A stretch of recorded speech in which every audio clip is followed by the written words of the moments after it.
And here we are, Mondays at 7.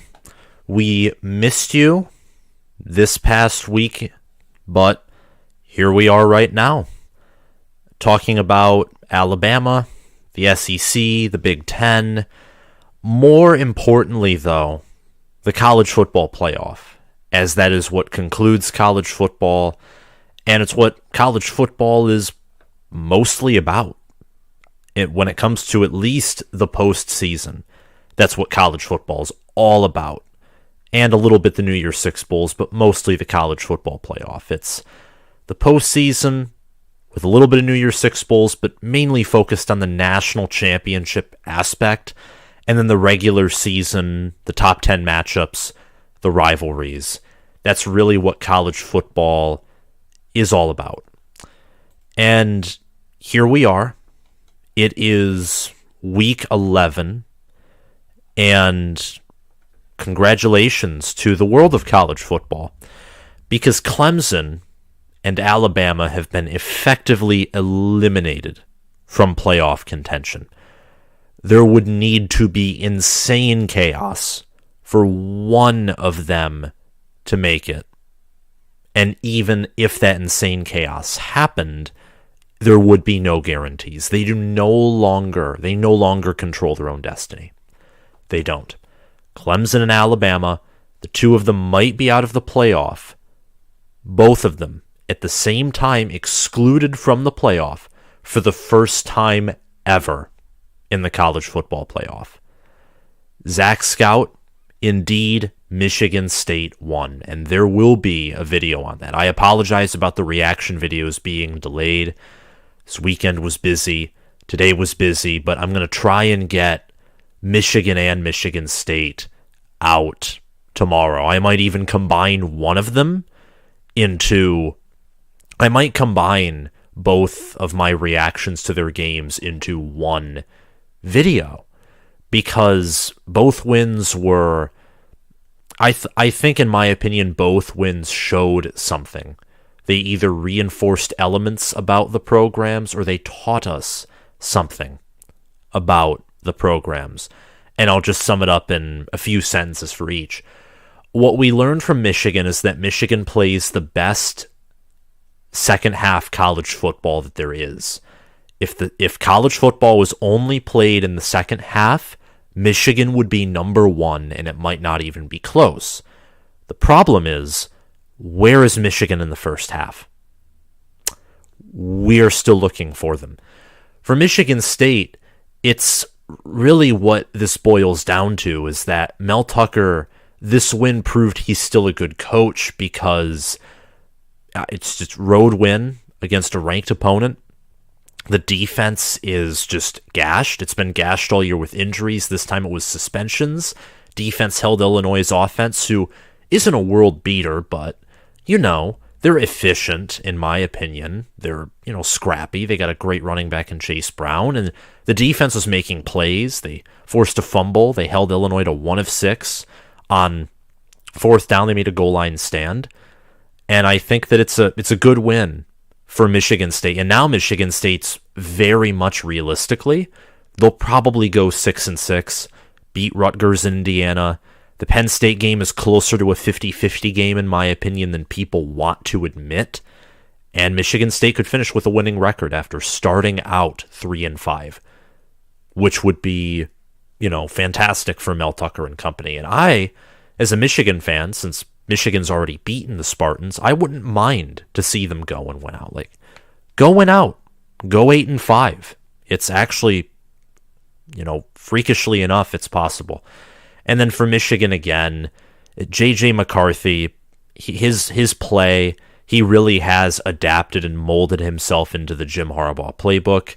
He's not going to be an exceptional world beater, as a quarterback, but he'll probably be Harbaugh's best quarterback at Michigan. And Blake Corum, after what C.J. Stroud and Hendon Hooker did on their respective games, Blake Corum has a realistic chance to win the Heisman. And I am all in for him, and I will be rooting for him as a Wolverine myself.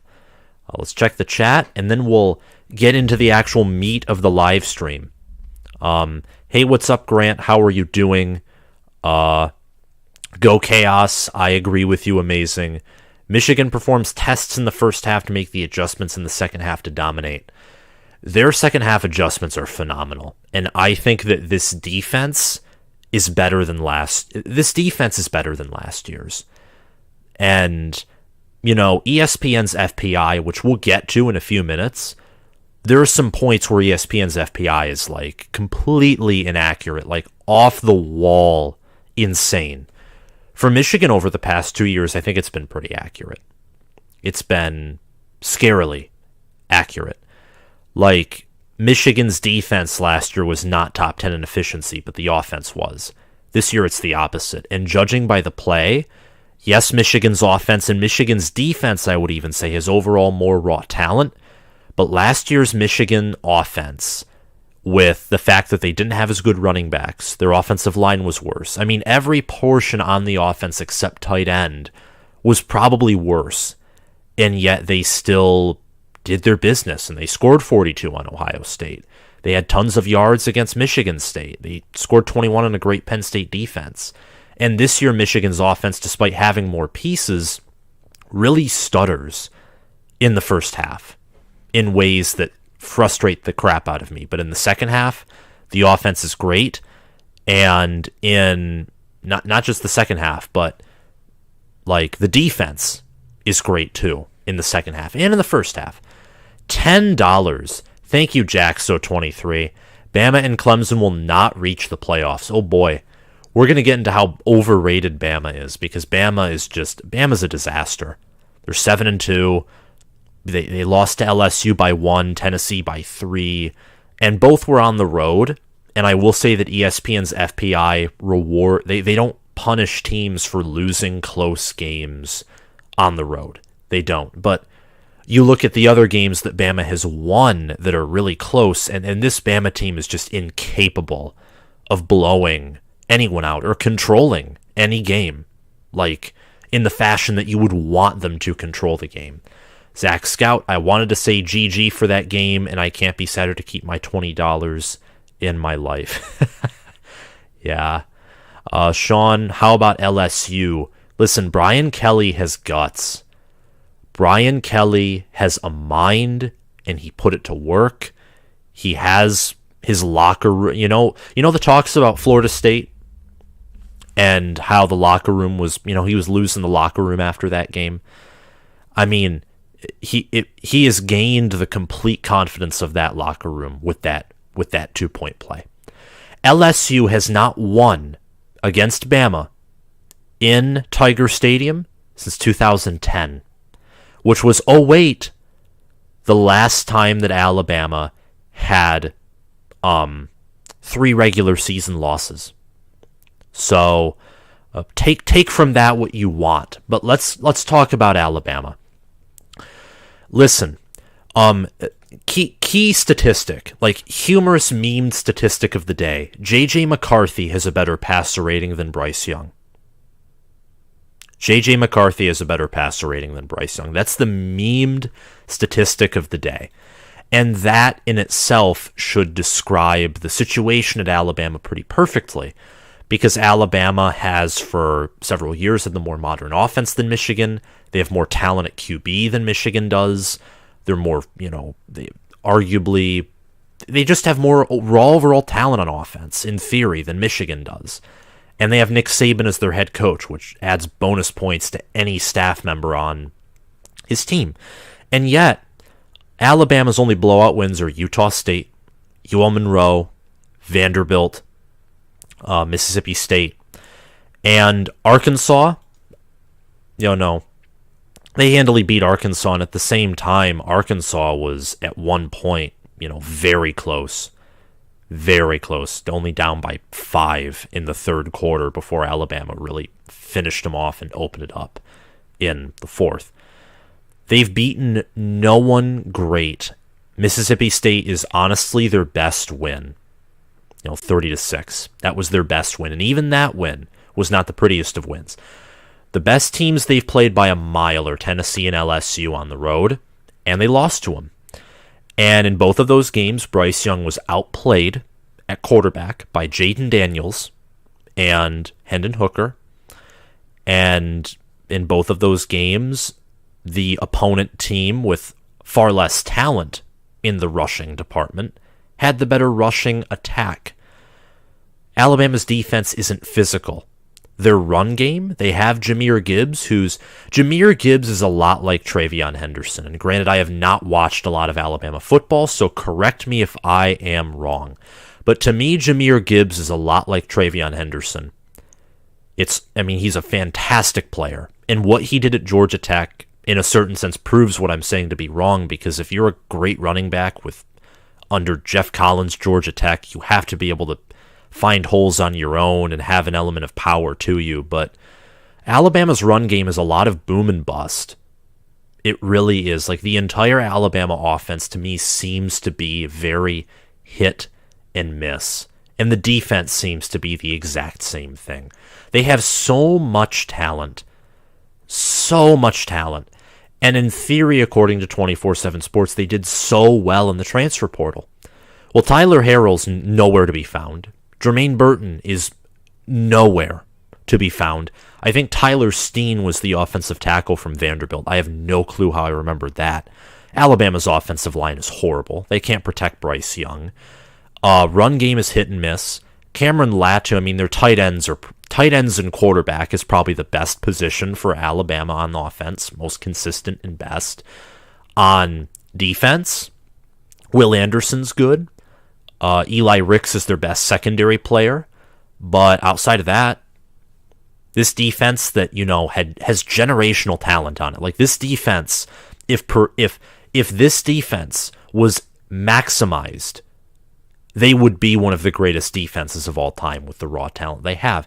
And yet, they're not. They have more talent than Georgia's defense. They have more generational talent than Georgia's defense. Alabama does. And yet, they surrendered 52 to Tennessee. Georgia really only surrendered 6 points before a garbage time TD. So it really is, staff is a huge, huge thing for Alabama. It's a huge issue right now. Bill O'Brien is being called into question. Pete Golding is being called into question. Nick Saban says everything falls on him. And at the same time, I don't know what to tell you. Alabama and ESPN's FPI is still listed as the third best team in the country. By efficiency metrics, they're number 3, which I think is just weird.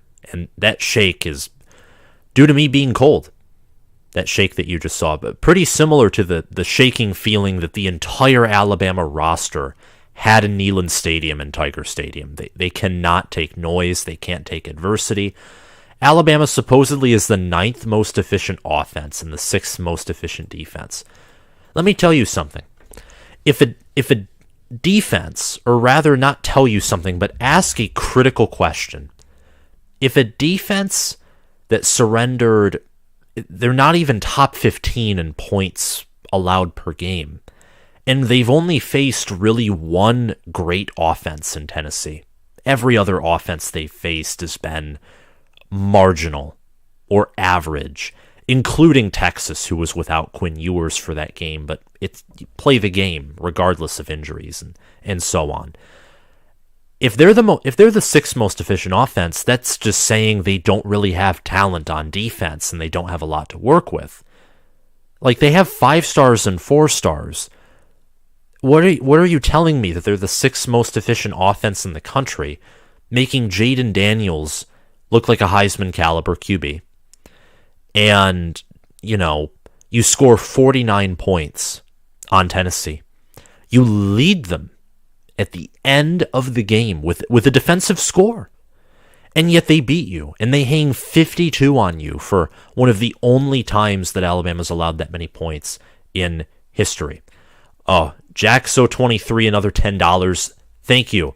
I think you really want me to talk about Clemson, so I'm going to do you the honor and talk about Clemson, too, because Clemson's overrated as well.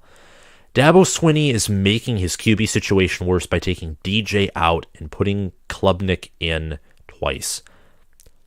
I completely agree with you. DJ statistically and by his play has done nothing to deserve to really be benched. It's like the whole Cade McNamara, J.J. McCarthy situation from last year. You put him in early or middle of the year, or you roll with the starter. Cade Klubnik isn't even performing at the level that J.J. McCarthy was performing at last year as a true freshman. He has 85 yards, a TD, and a pick, and he's 9 of 20, completing 45% of his passes, and has an 87.2 passer rating. Like, there's no reason to put him in. Redshirt him and move on. And maybe next year he'll be better. But Clemson's staff, too, should be called into question. Brandon Streeter, Mickey Kahn. I'm forgetting the name of the actual DC. Mickey Kahn is the co-DC and safeties coach who actually played with Dabo Swinney at Alabama as a walk-on. That whole staff needs to be called into question, too. Honestly. And Mark Edwards, with Georgia undefeated now, winning the SEC championship game, there is no longer an SEC love triangle to debate, getting a 2-loss team into the playoffs. If TCU loses, Ohio State and Michigan are in. And that I'm going to talk about toward the end of this video. If TCU loses, and if some other chaos happens, like let's say Utah beats Oregon, which is really possible, and UCLA, USC, and the Pac-12, like everyone in the Pac-12 except for a team, or maybe all Pac-12 teams have 2 losses at best, and TCU loses, then Michigan and Ohio State, before they even played, are guaranteed a spot in the college football playoff. Unless LSU wins out, blows everyone out, and wins in dominating fashion over Georgia, which is I'll tell you, that's very unlikely. You'd be living in a fantasy just looking at how LSU plays. They're not beating Georgia. Nathan Payne, as a Buckeye fan, the freaking Wolverines are for real. Hate to admit it, but they are. Buckeyes better figure out the run game. I did praise their running attack against Northwestern, and I got some flack for it, but I'll tell you why. If the minute Ohio State, said, okay, we are a pass-heavy team, that's what we're designed to be, what they did when they stopped that is they ran it, and then they decided to finally force C.J. Stroud to use his legs. And that broke Northwestern's defense. Like, C.J. Stroud has athleticism. If you want to open up the run game, use him. Use him. Like, honestly, use his legs. Even if it's not often, use it to keep the defenses guessing. Because at this point, it's almost a given that C.J. Stroud will not use his legs. And that, it's good when you have a quarterback who occasionally uses his legs in designed run plays, or, where he's given opportunities to run a read option and read the defense. And C.J. Stroud just hasn't done much of that. But when they did that, that really opened up the Northwestern game and gave Ohio State the guaranteed win. Michigan, I will say, though, is the more physical team. Ohio State, and I've said this for a while, has the higher ceiling, but they have the lower floor. And part of what makes Michigan the team that has the higher floor, they don't have, Michigan, in my opinion, doesn't have the same potential to mess up or really get out physicaled, is their O-line, it's their run game, it's their discipline, it's their defense, which I think has been more consistent than Ohio State's. Michigan is just physical. And if you're tied with them or you're playing it close with them in the second half, good luck. One of the few Michigan, it will be very hard to beat Michigan if you do not start fast against them. What Michigan reminds me of, and this is something that just came to my head, is what is old school Alabama. That's what Michigan reminds me of. A team that they have some talent at wide receiver, they have a talented QB, they have a great O-line, they have an elite run game, and they might start off slow, they might get down, but when the second half comes, they pound and run it for 4 or 5 yards a carry, and you can't stop them.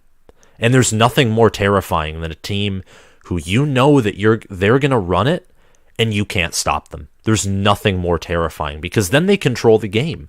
And as long as they have a good to great to elite defense, they control the game. And that's absolutely terrifying. Full Metal Pilot, as I said, the only reason the committee ranked Clemson over Michigan was solely based off the legacy of Trevor Lawrence and Deshaun Watson. Yeah, Michigan would boat race Clemson. And Michigan might even boat race Alabama, but that's this year. Like, I can't even believe that I'm saying that my team in Michigan could run over those two programs. But it's the truth, and part of that's because Michigan is having its most talented and I think best overall team since the 1997 season, and Alabama has its worst team since 2010. Clemson, their team this year, I mean, they look pretty similar to last year's team with a worse defense and a better offense. About the same as last year's team. Yeah. It is, yeah, exactly. Alabama from 10 to 12 years ago. Michigan just run, touchdown. Get a turnover on defense. Sack your QB into being mentally broken. I mean, that's what Michigan is. And Alabama's just crazy. Like, and I'll finish it off with this. I kind of got off track, but I already made the point. They play at Ole Miss, who, oh wait, can run the football. Teams that can run the football on Alabama do so well. Alabama's favored by 12. Now, I get Ole Miss is 3-5-1 against the spread. Alabama's actually 5-4. I get that Ole Miss has not really played anyone, and they got destroyed by LSU. But Ole Miss did something against LSU that Alabama even couldn't do. Ole Miss established a lead very early. And they are very one-dimensional. Ole Miss is. Their passing game is not good. LSU's really doesn't have a great passing game either. They have the much better QB, though, which helps. But Josh Pate had he had a good reason to believe that Alabama would beat LSU. I mean, the only reason that I had was Alabama doesn't play well on the road, and LSU's been peaking. Matchup-wise, it really was in favor of Alabama, as long as they utilized that. The problem is Alabama's been incapable of utilizing their own talent advantage and matchup advantages all year. They're not efficient. I don't care what the computers tell you. If Alabama was that high in efficiency, they'd be undefeated, because they have that much more talent than everyone else they play. They're not efficient. Honestly, they're kind of the antithesis of efficient. Nick Saban's not washed. I'm not going to go there. And his players are great. The problem is the coordinators, in my opinion. That's the problem. Is the coordinators, the guys who control the matchups, who call the plays. And yeah, Nick Saban authorizes them, but I mean, at the same time, Nick Saban, I don't know, doesn't seem like the guy who's going to take a shot at his coordinators after a loss that came on a 2-point conversion. But if Ole Miss can run the football, rip. Like, rest in peace to Alabama. They might surrender. I mean, if Ole Miss can run, it's over. If they can't, though, Alabama might cover that spread and unleash all of their anger on poor Lane Kiffin. Doom Guy, how screwed is the ACC now that Notre Dame has 2 comfortable wins over their 2 conference championship contenders? Oh, that hurts. Thank you, Jackson, again for the $10. Very generous of you. The playoff committee is not high on TCU, so their rank will drop significantly. Do you mean if TCU loses, they'll just collapse? I mean, I think a 1-loss TCU is just out of the playoffs, period. Clemson could lose. Not lose again, but Clemson could win out, and if, enough chaos happens, like, let's say Ohio State loses to Maryland, or Michigan loses to Illinois, which would be very unlikely, but could happen. I don't know. Okay, you said yes. Yeah, a 1-loss TCU is not in the playoffs.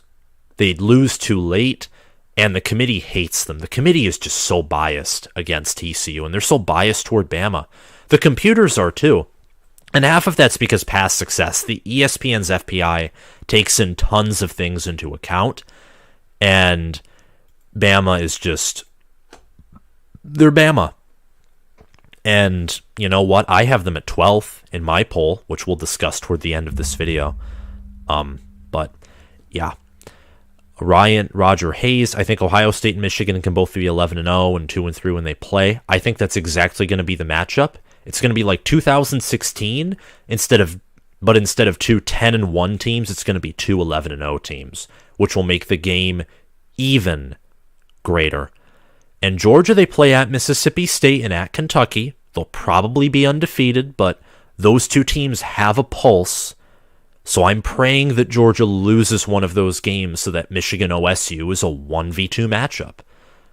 And seeing that, TCU is hated by the committee, even if they look more impressive than Michigan and Ohio State do over the next two games, they will never be ranked ahead of those two if those two are undefeated. And Sean, the Irish looked good. They looked good. And Mark, I know that they have found themselves to a certain degree. At the same time, I don't like how they lost to Stanford. That's just horrible. Drew Pine didn't look good against Clemson. He was 9 of 17. The problem, the benefit for Notre Dame is their offensive line finally found chemistry. And their run game found chemistry. And what Notre Dame can do with because they have an amazing O-line, even with Jarrett Patterson being out for the season, and they have good running backs, and they have an amazing tight end in Michael Mayer, is they can just out-physical you. And that's what they did to Clemson. They out-physicaled Clemson defensively, on special teams. I mean, that blocked punt, and they can run the football. And Notre Dame beating UNC and beating Clemson, who are probably going to meet in the ACC championship, that tells you that, that tells you two things. A, we overreacted when Marcus Freeman started out 0-2. And yes, there are some concerns there, but you're 6-3, you just beat a top 4 team, and even though they were overrated, it still counts as a top 4 win. Like, you're good. Your recruiting class will probably stay intact. Heck, given USC's struggles, you might even beat the Trojans in the Coliseum. You could even finish 10-3. It's very realistic. Very possible. It shows just how weak the ACC is. I think I have Clemson around my 15 spot, UNC just a little bit behind them, and then I have Florida State hovering around 25. But I'll review the list and get into that in just a few minutes. We're talking about college football playoff contenders, which I plan to talk about at the end of the video, but we're on it right now, so why not just talk about it right now? I'll look through the FPI and discuss briefly for a few seconds each team based off of playoff odds. Georgia is given the highest odds with 90.8% chance. Georgia is the number 1 team in the country. There's still, I think, an argument for Ohio State to be number 1, but really Georgia, Ohio State are the two teams that have a reasonable argument for number 1. Michigan has a questionable reason to be number 1, and that's just how amazing their second half play is and the way they control games. Michigan this entire year has never had less than a 50% chance to win a game. Like the FPI, the win probability computer, where there's this graph that goes up and down depending on plays. Michigan has never dipped below 50%. Never. By that computer standard, they have some of the best game control in the country. It's like them and Georgia have the best game control. Georgia's won. It's average game win probability is really what I'm talking about. It's Michigan and Georgia by far the two best teams in the nation in that category. Ohio State, 86.3% chance. Tennessee, 64% chance. Even with one loss, because how easy the remainder of their schedule is, they have, South Carolina, South Carolina, Vanderbilt, and I forget, Missouri, South Carolina, and Vanderbilt. That's who they have left. They'll probably go 3-0 in those games. There's a chance they could have a hangover and drop one of them, which would be very painful if you're a Tennessee fan. But Georgia, Ohio State, Tennessee, Michigan, that's actually my top 4. I've been revealing a lot of my top 25 rankings to you guys, but that is my top 4. TCU is right at number 5. And if they do beat Texas, who I have ranked again, they'll probably pass Tennessee. Mark Edwards, great analysis and commentary. Keep it up, go blue. Thank you, Mark. Your camera is focused on the mic. Yeah, it is. And part of that's actually the point. But if you don't like it, that makes sense. Where is the Michigan versus Rutgers reaction? I have been busy, but all I'm going to say is, for now, it just proves that Michigan is the best second half team in college football. I'm going to try and get a video reacting to that game and the Michigan State win. Maybe I'll do a reaction for both games in the same video, and I'll try and get that out tomorrow. I feel like Notre Dame is less talented Georgia right now. They may actually be able to beat the Dogs now that JJ is coming into his own. Now that JJ is coming into his own. Who's JJ? Are you talking about U of M and not Notre Dame, Doom Guy? Because Notre Dame, I mean, Drew Pine is playing like the walk-on that you'd expect Stetson Bennett to play at. And Stetson Bennett is playing amazing. Yeah. Oh, I feel exactly like Michigan is. Michigan right now is like a less talented version of Georgia. Except Michigan has the advantage of they run the ball much better than Georgia does. Michigan is much better rushing team than Georgia is. Georgia's a much better passing team than Michigan is, and Georgia has overall, they have much more 5 stars and 4 stars than Michigan does. They have the better head coach. They have the better coaching staff. Michigan might be able to beat Georgia. I'd say that it would be a closer game than last year's Orange Bowl, but I would still favor Georgia to win over the Wolverines. Okay. That's talking about a little bit contenders. I'll talk about teams for just a few more seconds that are on the edge. Alabama is somehow still given a 16.2% chance, which I will say, given that Alabama's number 10 in the AP poll, they're probably going to be around that spot in the CFP. It would take crazy chaos for them to make it. The reason Alabama is given that percent chance is because ESPN's FPI is ranking them insanely high. Like, ESPN's FPI is treating Alabama as if they're the 3rd best team in the country. The committee isn't, even the committee who is biased toward Alabama they're not going to do that. TCU is only given a 15.5% chance, and a lot of that is because the computers think Texas is a better team. Like, they have them pegged at 6. I think Texas has a lot more potential power. And TCU still has to play Baylor, Iowa State, have to play in the Big 12 championship game, and their defense just isn't good. And if TCU gets one loss, they're out. Like, they're out. Clemson, with their one loss right now, has a better chance than a one-loss TCU, even though a one-loss TCU, based on resume alone, would deserve it much more than a one-loss Clemson. Clemson's given a 31% chance to still make the playoff. Clemson sort of controls their own destiny. They sort of don't. Like, if Tennessee loses, then Tennessee is out, and Clemson would probably have a really good shot at making it if, let's say, Tennessee drops a game, or if any of the teams, like, except for Georgia, drop a game, they'll have a chance. Clemson will, to get in. Oregon, 14.6% chance. USC only has a 6% chance. USC would have to play they'd have to play amazing football to get in. They'd have to blow out UCLA or blow out Oregon or they'd probably have to blow out UCLA and then blow out whoever they play in the Pac-12 championship game, if they make it, to get in the playoff, because no one finds them to be impressive. Despite the fact that their one loss at Utah, 2-point conversion, you compare it to Oregon's 49-3 loss, and you think, well, on resume, USC is, probably better. And at the same time, you look at, all around performance, and even with Oregon's horrible performance in week 1, they're a different team than USC is. Make no mistake about it.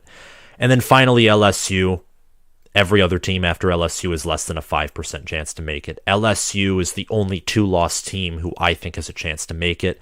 If the LSU actually controls their own destiny into the playoff.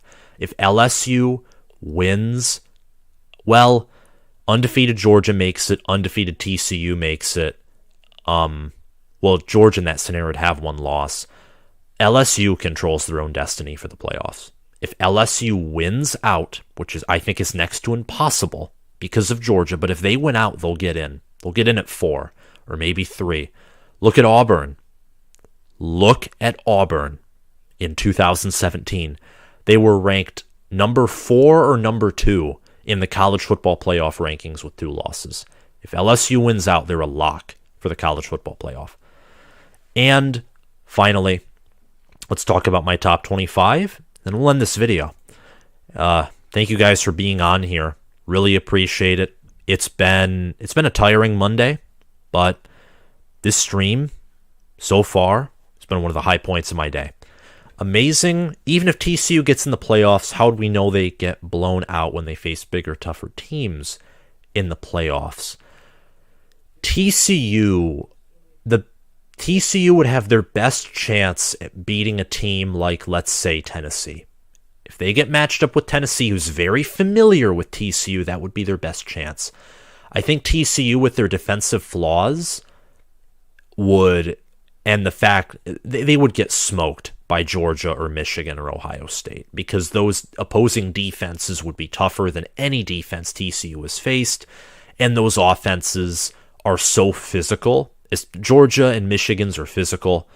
Ohio State's is just extremely explosive and pass heavy, which an inefficient team like TCU on defense will just die to that too.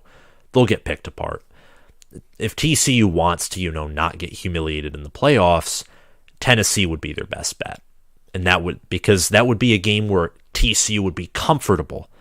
TCU and Tennessee are comfortable and can play when they engage in shootouts.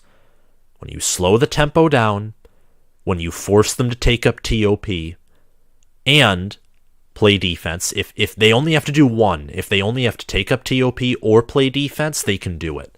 If you have to have them do both, though, and you take away their explosive playmaking or get pressure on Hendon Hooker, it can't do it. And I imagine it's pretty similar for TCU, though Max Duggan, very gutsy player. Extremely gutsy player. Okay, let's get into my Week 11 top 10. At the top, we have Georgia at number 1, 9-0.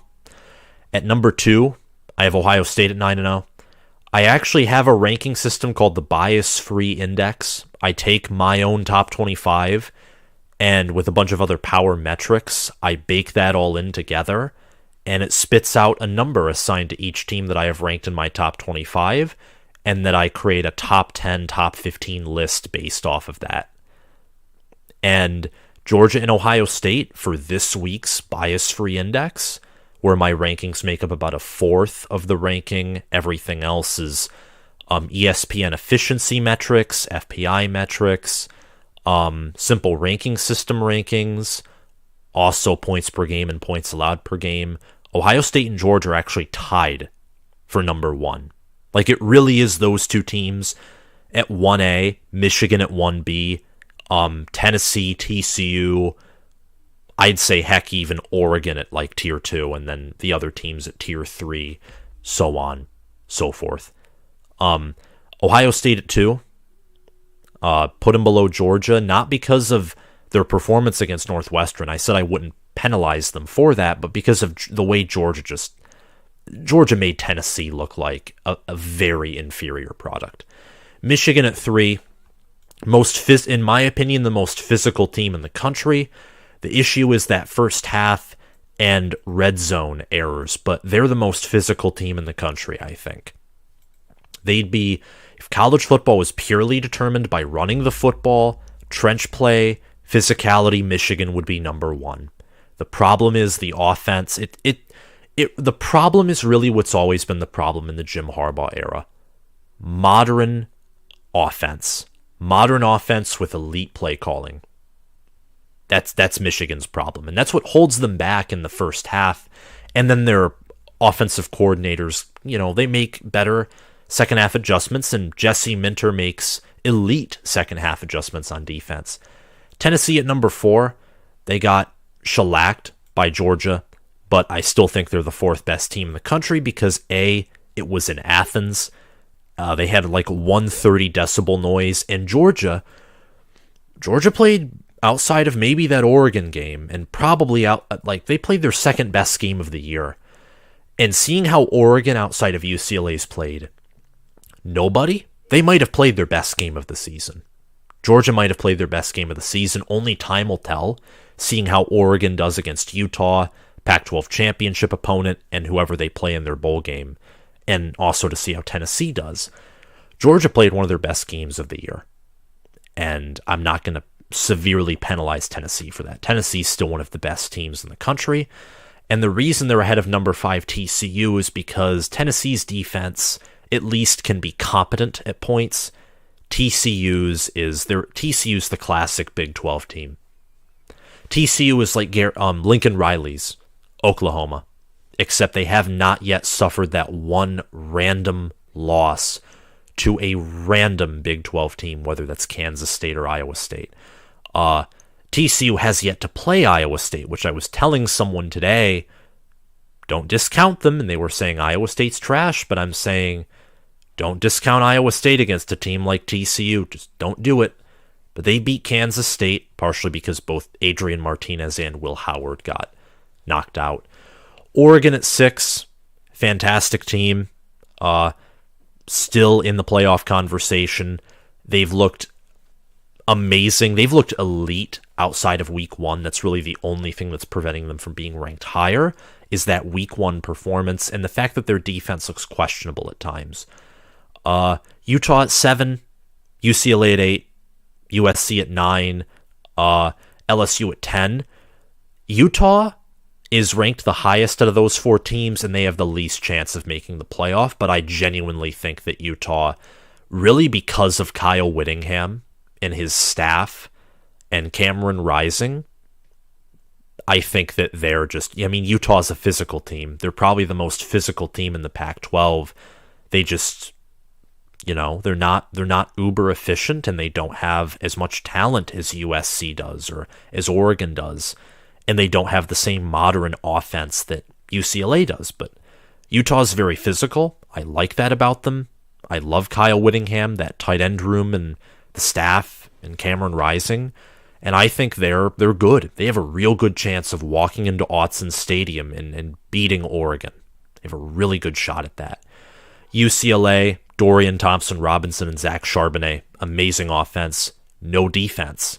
Like USC, Caleb Williams, Mario Williams, Jordan Addison, again, they have no defense. And then LSU at 10. I only moved up LSU 1 spot. I had them 11th in my past rankings, which I didn't post. I apologize about that, and I'll post these rankings tomorrow morning. I only moved up LSU once because A, they won on a 2-point conversion, and B, I frankly just don't think Alabama is a top 10 quality opponent. And LSU, by points per game, looking at the games LSU has played too, they're not like top tier impressive. They're not elite by any stretch of the imagination. They are not elite. Outside of this list, with the exception of Ole Miss, if Ole Miss somehow runs the table, they would reach the playoff, but they're 8-1. They haven't played a whole lot of teams, and it's going to be hard for them to beat both Alabama and Mississippi State. And if they beat both of those teams and win their other third game, which is the easiest, it'll be hard for them to beat Georgia, especially given their one-dimensional offense. Ole Miss at 11, Alabama at 12, Penn State at 13, Clemson at 14, Kansas State at 15, North Carolina at 16. And hey, if Ole Miss wanted to, win the SEC, going back to that point, they need LSU to lose another game. And Ole Miss does not control their own destiny. At 11-1, they wouldn't get in the playoffs. They wouldn't. Maybe they would, but I think they need a lot more outside help than just LSU. They need LSU to lose another game, and they would need to then beat Georgia. I don't think 11-1 Ole Miss is getting in the playoffs without some serious chaos occurring. Kansas State at 15, North Carolina at 16, Texas at 17, Tulane at 18, Mississippi State at 19, Washington at 20, Liberty at 21, UCF at 22, Notre Dame at 23, Illinois at 24, and Florida State at 25. That's my top 25. I'm going to read the comments, and then we're going to close out tonight. I'd love to see a balanced field in the playoffs this year. 1 Dogs, 2 OSU Michigan, 3 TCU, 4 USC Oregon, UCLA. That would be awesome. I, myself, as a Big Ten fan, biased toward this. If I put on my biased glasses, I want Ohio State, Michigan in the playoff. And ideally, I'd probably, I don't know, whether Tennessee or TCU gets in, that's a win. It would be really sweet to see Georgia somehow lose 2 out of the next 4 games, because they're essentially a lock. They're a lock to win the SEC East. They are. It'd be interesting, and it would be cool to see them lose 2 out of 2, see LSU, and just see complete chaos. The SEC misses the college football playoff, which, by the way, it won't happen, but it's probably more possible now than ever that they miss the playoff because Alabama's out. And yeah, but maybe I am wrong there. That'd be interesting. Michigan's going to kill us. We can't run the ball. It's so interesting. After that Northwestern game and after Michigan's game against Rutgers, I've seen so many Ohio State fans, they're worried about Michigan for the first time in a while. And it's it's one game. Yes, Michigan is so much better at running the football, which, in the rivalry history, the team that's better at running the football is the victor, but you still have Indiana and Maryland left to play. Michigan has 2 more games left to play, and to comfort you, it is in Columbus. And Michigan hasn't won in Columbus since 2000. Most Michigan players haven't played in a full Ohio stadium since 2018, so they're going to be rattled by crowd noise, at least at some point, I think. And I don't know.